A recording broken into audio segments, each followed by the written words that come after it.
Houston streamers, Johnny Somali, Ramsey Khalid Ismail, Vitali, Ice Poseidon, all these guys. If they have a problem with a country and its due process, don't go there. Don't go to a country and then complain about the laws and the rules and the procedure.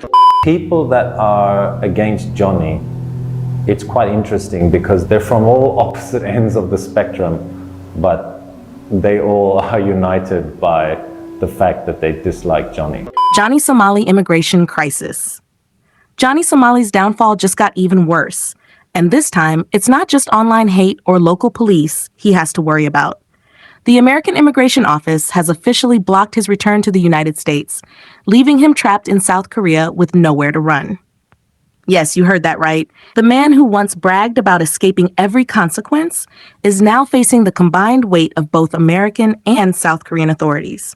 And with mounting pressure from higher diplomatic channels, it looks like Johnny Somali's story could end in permanent exile. Let's break down exactly what's happening. Recently, legal experts pointed out that Johnny Somali could be directly affected by U.S. immigration crackdowns. One post from Legal Mindset explained how the U.S. raided a Korean-owned company in Georgia for hiring workers without proper visas. Korea, in response, is expected to retaliate by tightening restrictions on foreigners abusing work permits. And who's a more obvious target than live streamers like Johnny Somali, who travel abroad, make money, and pay no taxes? It's a clear warning sign. For years, streamers like Somali, Ice Poseidon, and even Vitali used Japan and South Korea as easy playgrounds to build clout while ignoring immigration and tax laws. But now, both countries are shifting focus.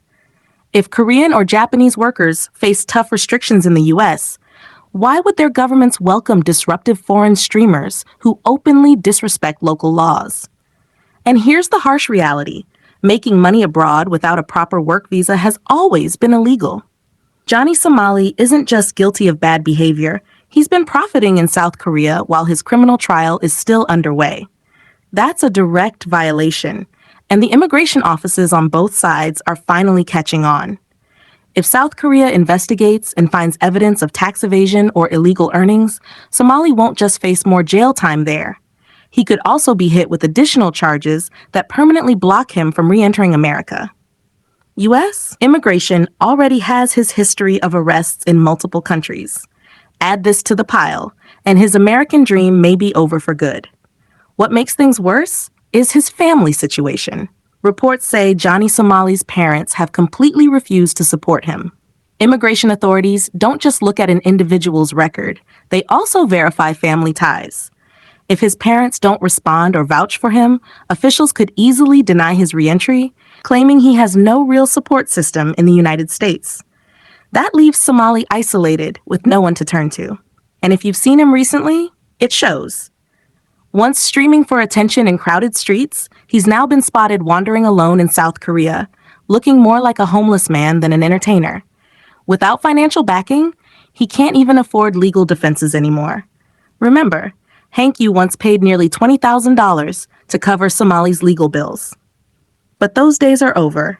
Hank has reportedly cut him off, leaving Somali to face his growing list of problems with no money and no allies.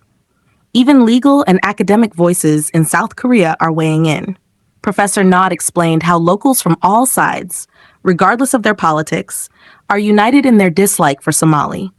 Police reports have been filed, evidence has been sent to prosecutors, and public pressure is higher than ever. The consensus is simple. Johnny Somali brought shame on himself and on the reputation of foreigners in Korea, and now he has to face the consequences. And this time, the consequences are global. If both South Korea and the U.S. immigration offices review his history, do you really think they'll let him walk away free? Every past arrest, every reckless stream, every legal violation, it's all catching up with him. To make matters worse, Somali himself has often bragged about being American, a MAGA supporter, and demanded to be freed. But these desperate pleas aren't winning him any favors. In fact, they could hurt him more, painting him as arrogant and entitled. South Korea, Japan, and even other Asian countries are now cracking down on nuisance streamers, foreigners who travel only to chase clout, disrespect locals, and profit illegally. Authorities are sending a clear message. If you can't respect the culture or follow the law, don't come here. And unfortunately for Johnny Somali, he's become the perfect example of what happens when someone ignores that warning. Looking at the bigger picture, this isn't just about one man. It's about how governments respond to disruptive influencers who think they can exploit loopholes. If Korean officials had acted earlier, Somali might not have caused so much damage. But now, the crackdown is real, and he's paying the price. So here's the big question. Is Johnny Somali facing the end of his career, his freedom, and even his ability to step foot back in America? Or will he somehow find a way to escape the growing storm? One thing's for sure. His days of reckless streaming are over, and the world is watching as his downfall unfolds. What do you think? Should Johnny Somali ever be allowed back into the United States? Or has he crossed the line too many times? Let me know your thoughts in the comments below.